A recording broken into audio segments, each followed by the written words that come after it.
আগের ভক্তরা, যারা আগের জন্মের ভক্তরা ভাগবত কথা শুনেছে তারাই শুনতে আসে। তাই ভাগবত আমাদের অন্তঃকরণকে শুদ্ধ করে, যথার্থ তত্ত্বে নিরূপণ করে, পরম মঙ্গলময়ী পরম পূর্ণ প্রেম প্রদায় নিয়ে এই ভাগবত কথা। যখন কোনো সুকৃতি মানুষের এই ভাগবত কথা শুনবার ইচ্ছা জাগে, ভগবান তার হৃদয়ে আসন গ্রহণ করেন। ভতে ভক্তি গতে জ্ঞান বতে বৈরাগ্য ততে প্রাপ্তি। যেটা শুনলে ভক্তি জ্ঞান বৈরাগ্যের প্রাপ্তি হয় সেটাই ভাগবত।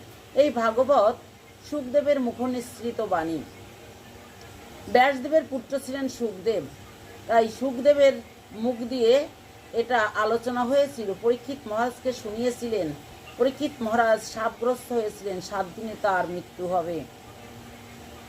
এখানেও একটা ঘটনা আছে। পরীক্ষিত মহারাজ একদিন মনে করলেন তার যে ঠাকুরদাদা ছিলেন দুর্যোধনের রাজমুকুটটা পরবেন, সোনার মুকুট, তাই রাজমুকুটটা পরেছেন।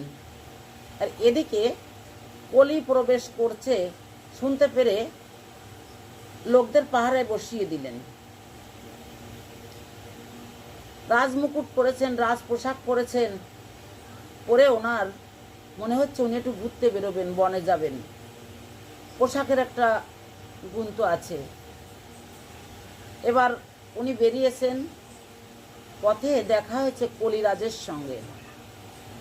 শূদ্র রূপধারী, রাজবেশ পরা। তখন কলিরাজকে দেখে উনি বলছেন, তুমি কে, আমার রাজ্যে প্রবেশ করেছ? তখন বলছে, আমি কলি, যে তোমাকে না আমার রাজ্যে আসতে দিব না বলে আমি এত লোক পাহারায় বসিয়েছি। তখন বলছেন যে আপনার যে ঠাকুরদাদা ছিল অর্জুন,